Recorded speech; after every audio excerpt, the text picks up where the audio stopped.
آج میں آپ کو ایک بڑی خوبصورت جگہ کی انفارمیشن بھی دے رہا ہوں اور سیر بھی کرا رہا ہوں۔ ناظرین کرام، یہ بابو سر ٹاپ ہے۔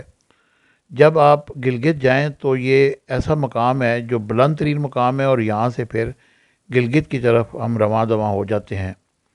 یہ آپ جاتے ہیں جب بالا کوٹ سے ناران، ناران سے پھر آپ بڑوئی جاتے ہیں، بڑوئی سے لولو سر جھیل جاتے ہیں، اور لولو سر جھیل سے پھر آپ بابو سر ٹاپ پہنچ جاتے ہیں۔ یہ برف ہے، یہاں برف پڑی ہے، لیکن یہاں پر سیاحوں کے لیے باقاعدہ رستہ صاف کیا جاتا ہے۔ اور یہ جگہ ایسی ہے جہاں پر صرف 3 مہینے راستہ کھلتا ہے آپ کو گلگت بلتستان جانے کے لیے، لیکن یہاں پر پھر اس کے بعد یہ راستے بند ہو جاتے ہیں، اتنی زیادہ برف باری ہوتی ہے۔ بلکہ بعض اوقات تو ایسا بھی ہوتا ہے کہ جون جولائی میں بھی برف پڑ جاتی ہے، لیکن پھر بھی جون جولائی اگست 3 مہینے یہ راستہ کھلا رہتا ہے، سیاح اس راستے کو استعمال کرتے ہیں اور خوبصورت مقامات کا نظارہ کرنے کے لیے یہاں سے گزرتے ہیں۔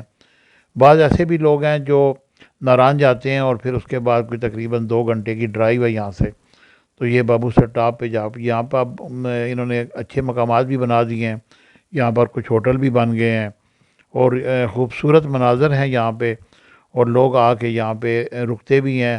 اب تو یہاں پر ہوٹلنگ بھی شروع ہو گئی ہے، اور اکثر بچوں کی اسٹوڈنٹ جو ہیں وہ یہاں آتے ہیں اور آ کر انجوائے کرتے ہیں، اس اس کا نظارہ لیتے ہیں۔ اور بعض ایسے بھی منچلے ہیں جو موٹر سائیکلوں پر بھی یہاں پر راول پنڈی سے سیدھا جناب علی بابو سے ٹاپ پہنچ جاتے ہیں۔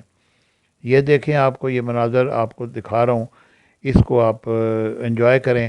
مجھے امید ہے کہ میری یہ انفارمیٹیو ویڈیو آپ کو پسند آئے گی۔ چینل کو لائک شیئر سبسکرائب کیجیے گا۔ Thank you very much.